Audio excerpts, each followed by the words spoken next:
Bonjour, bonjour tout le monde. Je reviens vers vous pour un tag. J'ai été taguée par Nadège de la chaîne Vie et Plaisir d'Ergona pour un tag intitulé Montre-moi ce livre qui, et il y a 10 sections. J'ai trouvé ça très chouette, ça change un peu. Enfin, c'est toujours gai de faire les tags, ça permet de refarfouiller dans sa bibliothèque. Et contrairement à ce qu'elle disait dans sa vidéo qu'avec ma grande collection, je devrais faire un gros travail de recherche, eh ben pas tant que ça en fait. Les livres me sont apparus chaque fois un peu comme une sorte d'évidence. Donc évidemment, comme il n'y a que 10 sections, je vais blablater sur cette vidéo et parler un petit peu de pourquoi je choisis ça. À la fin, il faut taguer 6 personnes, donc j'essayerai de trouver 6 chaînes. Même si elles ont déjà été taguées, je les retaguerai. Et c'est parti pour ces sections. La première, montre-moi ce livre qui a la meilleure couverture. Alors, j'ai pris le Gothica parce que je trouve ces couvertures magnifiques. Déjà, elles sont en dur. On pourrait dire que c'est des Bodoni, vu que ce sont des Hachette. C'est l'illustrateur François Gauthier. Alors c'est du gore, c'est du dark, j'ai 3 livres de sa collection. Je pense qu'à l'heure actuelle il en a fait dans ce style-là, hein, parce c'est lui aussi qui fait les coloriages en 3 dimensions, je crois, ou 4 dimensions. Enfin, vous voyez, quand on les colorie, on a vraiment l'impression qu'il y a la structure qui apparaît. Mais cela m'intéresse beaucoup moins, mais par contre cette collection-ci, j'aime beaucoup. Je ne trouve pas toujours que j'ai assez de talent pour les mettre en couleur, mais ces illustrations sont magnifiques et cette couverture est d'autant plus magnifique. J'ai pris la moins hard des deux parce que dans le dark art, c'est un squelette qui est en couverture et je ne voudrais pas heurter la sensibilité des plus fragile au niveau tout ce qui est dark et tout ça. Donc j'ai choisi cette couverture là, j'aime beaucoup, et même au dos vous avez une gargouille qui est aussi mise en couleur. Voilà, ce sont à la fois des couleurs très douces pour exprimer quelque chose de très dark. J'aime bien ce mix des deux. Donc ça c'était pour la catégorie numéro 1. La catégorie numéro 2, montre-moi ce livre qui est super moche ou décevant à tes yeux. Alors, j'ai choisi un livre que j'ai sorti de ma bibliothèque, qui est rangé dans une armoire et dans lequel je n'irai plus colorier. J'avais beaucoup d'espoir dans ce livre parce que j'adore la période d'Halloween et un livre sur le thème des maisons hantées, je trouvais ça super chouette. Je vous ai déjà parlé de ce livre. Et donc, je vous disais, ce livre n'est même plus dans ma bibliothèque. Je l'ai sorti parce que je suis hyper déçue. C'est en fait purement et simplement l'utilisation de base de l'intelligence artificielle. Le livre, aucun des colos n'est terminé. Il y a plein de zigouigouis en trop. C'est très redondant, toujours la même chose. Et donc c'est vraiment le livre de ma collection qui m'a le plus déçu. J'ai quand même fait un colo, mais c'est même pas plaisant en fait quand c'est à ce niveau-là d'amateurisme et c'est juste poser des illustrations n'importe comment, les relier et en faire un bouquin, certes pas très cher, mais quand même pas du tout qualitatif. Donc voilà. Ensuite, le numéro 3, il faut que je retrouve évidemment. Celui qui a quelques défauts. Alors, j'en ai sorti un, mais en fait, ce serait plutôt la collection des Mythogoria. Parce que autant les papiers dans le mythographique, je l'aime beaucoup, je le trouverais très chouette, autant le papier des Mythogoria est beaucoup plus fin et beau, et a un effet beaucoup plus buvard.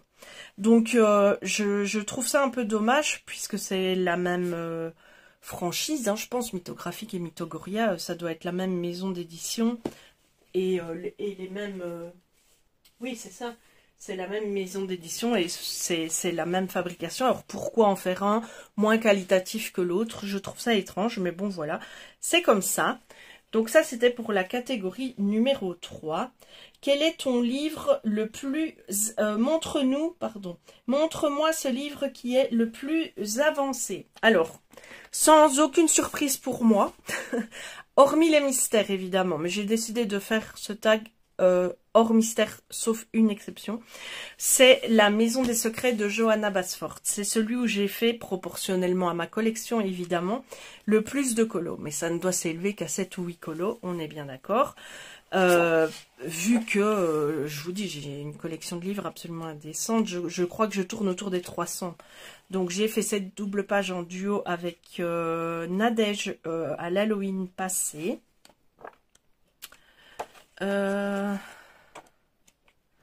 Celui-ci, je l'ai fait en duo avec ma meilleure amie qui possède le même livre que moi. Celui-ci, je l'avais fait également chez ma meilleure amie pendant qu'elle terminait notre duo. J'ai fait ce petit, pas vraiment mandala, mais une page collection comme ça. Je m'étais beaucoup amusée. J'ai fait celui-ci pour un colobac, ça devait être banane, quelque chose comme ça. Alors, j'ai fait celui-ci également pour un colobac. Je pense que c'était pour bureau. Ça, c'est le tout premier colo que j'ai fait dans ce livre. Au crayon, feutre. Ouais, je me suis pas... C'est des aplats, hein. Il n'y a pas de dégradé dans les fleurs, rien du tout, mais je m'étais beaucoup amusée à le faire. Celui-ci, c'est aussi pour un colobac. Et je pense que c'est tout, mais voilà, c'est le livre dans lequel j'ai fait le plus de coloriage. Ensuite, montre-nous ce livre qui m'a donné le plus de fil à retordre. Je vous en ai déjà parlé également. J'ai choisi, vraiment c'est comme une évidence, j'ai choisi celui-ci parce que c'est dans celui-ci que j'ai fait mes premiers essais de drawing gum par exemple. Et où ça n'a pas fonctionné. Et même encore pour ce colo-là que j'ai fait en tout dernier dans ce livre, pour le colo-bac d'il y a un mois ou deux, c'était lecture ou livre, je ne sais plus, mais j'avais fait celui-là. Je ne sais pas du tout comment travailler le fond dans ces livres, puisque les illustrations sont déjà toutes remplies de points de lumière. Et les mettre en couleur, bah, quand c'est sur page blanche... Vous voyez, ça les affadit évidemment. Donc celui-là, très réussi, rien à dire. Vous voyez, souvent il y a ce genre de choses sur le fond. Alors j'aimerais les mettre en valeur et les utiliser pour faire mon fond de manière lumineuse comme ça, mais je n'y arrive pas. À chaque fois je me plante. Donc je pense que je vais finir par renoncer à faire comme ça. Alors, c'est dans celui-ci que j'ai fait mon premier essai aussi de effet bokeh à la moi. Sans tenir compte évidemment d'un quelconque tutoriel ou d'une quelconque demande de conseil, hein. Je me suis dit, si je mets de la vaseline ou du pastel gras en dessous de l'aquarelle, l'aquarelle ne prendra pas. On voit même mes grosses traces d'empreintes digitales dans certains ronds. En plus, j'avais utilisé le drawing gum, mais je ne l'avais pas du tout bien étalé, donc j'ai eu des zones blanches à côté de l'illustration. Celui-là, ça allait encore. Et c'est à peu près tout. Mais c'est vrai qu'avec ce livre, à chaque fois que je m'attaque à un colo, je dois retravailler, reprendre, adapter. Donc celui-là, c'est vraiment ce livre-là qui me donne le plus de fil à retordre jusqu'à présent. Hein, parce que j'ai, allez, on va dire 2/3 de ma collection où les livres sont encore vierges. Hein. Quel est le livre préféré de ton proche? Alors, mon proche, j'ai beaucoup de proches, mais mon proche, mon amoureux, on va dire, hein, c'est mon plus proche. J'ai pris celui-là. Il faut savoir que mon mari, il est de 71, donc il a connu les débuts des ordinateurs, les jeux Atari, les encodages dans les ordinateurs qui avaient très très peu de mémoire à l'époque, où tu devais taper des lignes et des lignes de code pour accéder à un petit jeu très très pixelisé. Il a connu le début des ordis et dès qu'il a eu 7 ans, il s'est passionné pour le monde de l'ordinateur et le monde du jeu vidéo. Dès qu'il a évolué, il a grandi avec ça. Aujourd'hui, il a 54 ans. C'est un archi-fan. Bon, lui, c'est un gamer de PS5 et de PC. Mais il a connu la Nintendo, les débuts, la Sega, il a connu tout ça. Il en parle avec énormément d'affection et de nostalgie. Et il est encore à fond dedans aujourd'hui. Hein. Il a une collection, enfin il a une pièce dédiée à ses jeux vidéo, il a une collection impressionnante, il adore ça, c'est son monde en fait, c'est son univers, il a grandi dedans, et il a évolué avec ce monde-là, et il fait donc partie de cette génération qui maintenant devient les aînés, on va dire, hein, parce que lui, il a 54 ans, mais je pense qu'il y a des gens qui ont 60, 65 ans, qui ont connu cette évolution et qui sont aussi mordus de jeux vidéo à leurs âges. Donc, on commence à arriver dans ce monde où des papys ou des adultes accomplis sont fans de jeux vidéo, et mon mari en fait partie. Donc voilà, c'est pas un truc qui passe après l'adolescence. Quand on est fan, comme ceux qui sont fans de foot ou de Formule 1. Ça se juge beaucoup plus durement, les fans de jeux vidéo, alors que il y a très peu de...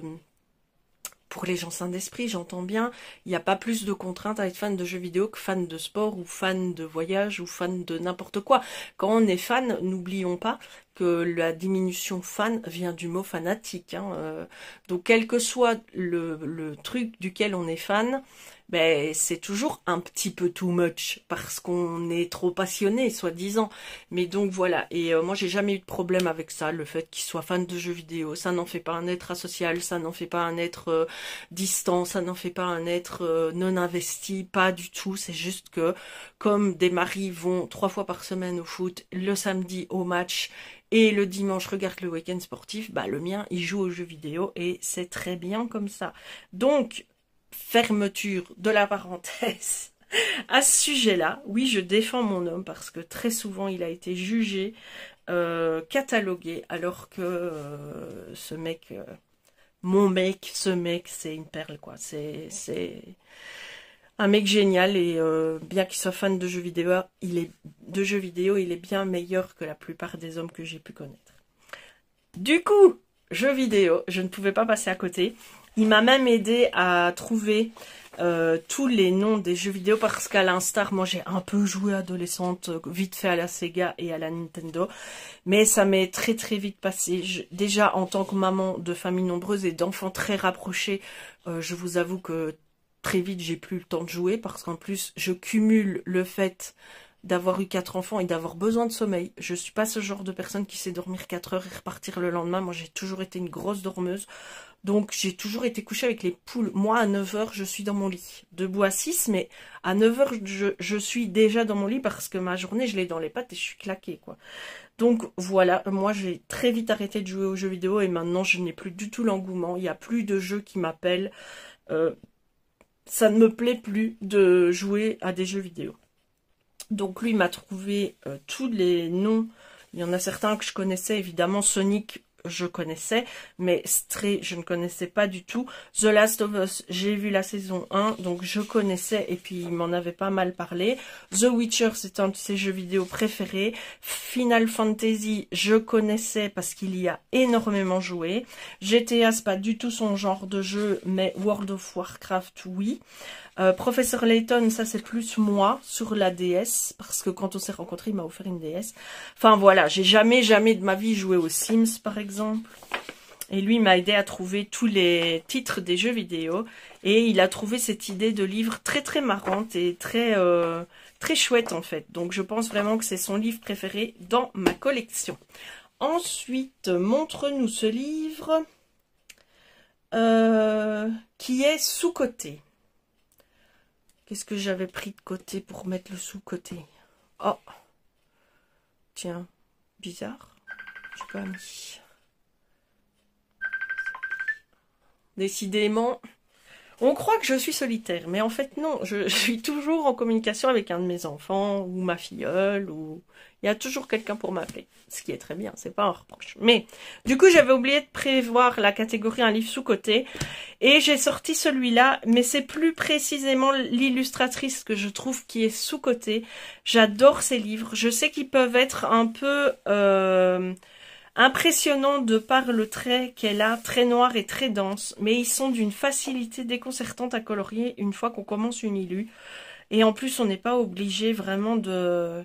Enfin, c'est comme tout, hein. On peut aboutir, faire des dégradés très aboutis, aller dans chaque petit détail ou survoler avec des matériels différents, de l'aquarelle, beaucoup du feutre.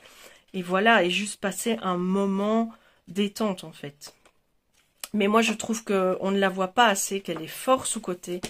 Et à l'instar de Emily Luderhall-Aubert qu'on voit beaucoup passer et qui a su générer peut-être à l'insu d'elle-même, cet engouement et cette popularité de par le manque de livres, eh ben, Melpomene Chatzipanagiotou, elle, on n'en parle pas. C'est un peu comme Mili Marotta. C'est vrai qu'elle, c'est très très particulier comme ambiance de coloriage. Mais on ne parle pas de ces deux illustratrices-là alors qu'elles ont énormément de talent aussi. Ensuite, montre-nous un livre qui... Hop, parce qu'évidemment, chaque fois qu'on m'appelle, je perds ma page. Qui a la pire couverture. Ben, il y a plein de trucs que j'ai pas fait en fait. Ah oui, voilà. Et la pire name-page et la meilleure name-page. La pire couverture, franchement, j'ai même pas trouvé parce que je ne trouve pas que mes livres aient une pire couverture.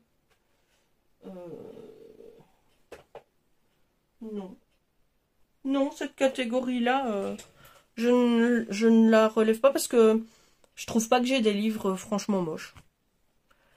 Et ensuite, quelle est la... Montre-nous ton livre qui a la pire name-page. Alors, j'ai pris un au hasard qui fait des name-pages, mais en fait, moi, ce que je trouve le pire, c'est la name-page. La name-page.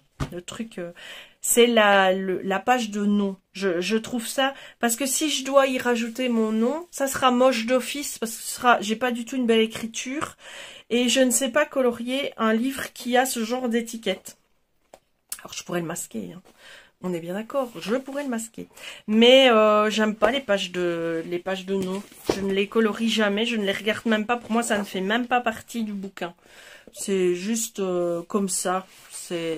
Alors, il y en a qui s'amusent à illustrer et colorier absolument toutes les pages. Moi, c'est pas mon cas. Et les name pages, je n'aime pas ça. De base, ça ne sert à rien. J'ai plus 5 ans, j'ai pas besoin de mettre mon nom dans mes livres. Non, si je voulais le faire, je le ferais très scolairement avec une étiquette comme à l'école en fait. Je ne viendrai pas mettre mon nom là. Je n'en vois pas l'intérêt. Du coup, je vous dis, je pourrais masquer et faire ça comme un petit colo et arranger la bannière avec une base de scrap ou quelque chose comme ça. Mais pour l'instant, les name pages, les name pages, je ne m'y intéresse pas. Mais du coup, bah, il fallait en trouver une qui soit la plus belle. J'ai choisi Karolina Kubikowska parce que j'adore cette illustratrice et que j'avais pas eu l'occasion d'en parler dans ce tag-là. Donc j'ai pris un de ses bouquins. Et ici, c'est vrai que l'écriture est déjà plus jolie. Voilà, je préfère de loin celle-là à une où vraiment il y a un petit encadrement d'illustration autour d'un cadre. Ici, c'est encore différent, mais quand bien même, je ne la colorierai pas non plus, vu qu'il y a des écritures dessus.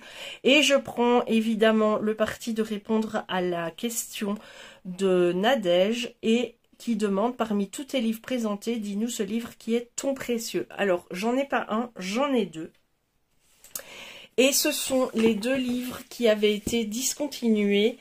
Le premier de Klara Markova, qu'elle n'avait plus édité et donc que je ne trouvais pas au moment où je le voulais, et qu'elle a réédité sous un autre format et que j'ai pu donc me procurer sur Décomé. Donc je suis hyper contente, c'est un précieux. Je n'ai pas évidemment encore colorié dedans parce que Klara Markova m'intimide énormément et j'adore avoir sa collection d'illustrations, mais je ne me sens pas encore digne de colorier ses illustrations. Donc pour l'instant, je ne le fais pas. Et le deuxième, pour faire un pied de nez à toutes les spéculatrices qui ont voulu se faire de l'or en barre sur ce bouquin, c'est le Fairy Tale and Folklore de Emily Liederholberg, qui est magnifique, hein. J'adore cette illustratrice, je vous l'ai déjà dit, mais je l'ai eu à un prix tout à fait raisonnable, et quand elle l'a réédité également, en plus avec des éditions inédites, enfin des illustrations inédites dedans, en plus des illustrations du tome en question. Donc ça, ce sont vraiment mes deux précieux parce que je n'aurais jamais imaginé les avoir dans ma collection, et j'ai pu les avoir finalement, et je suis hyper contente. Voilà pour ce tag. J'espère que cette petite vidéo vous aura plu, que mon blabla vous aura plu, même s'il a été un peu décousu vu que j'ai été interrompue 2 fois par le téléphone. Je vais donc taguer 6 autres personnes. pour suivre un petit peu l'exemple de Nadège. Comme ça, on est sûr que ça va tourner cette affaire. Je prends ma liste d'abonnements parce que j'en ai tellement que je ne les connais pas toutes par cœur. Donc, je vais et prendre note aussi parce qu'après, je devrais écrire celles que j'ai nommées dans ma description de vidéo. Sinon, elles ne le sauront pas forcément parce que toutes les chaînes auxquelles je suis abonnée ne me regardent pas forcément tout le temps. Je vais taguer Anne Socolo. Je vais taguer de préférence des petites chaînes. Elle, je sais qu'elle a déjà. Je vais taguer Couleur de cœur. Ça lui permettra de retourner un peu dans ses livres et peut-être de renouer avec sa passion qui est un peu en sommeil pour le moment. Je vais taguer Eva et ses couleurs. La palette de Foxy.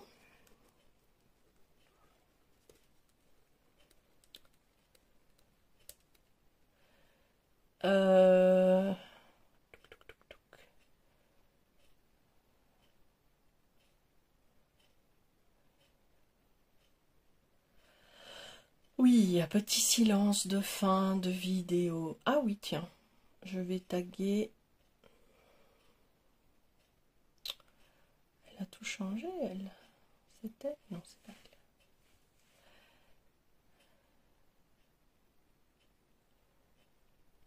Toucou. L'Onyx et ses loisirs.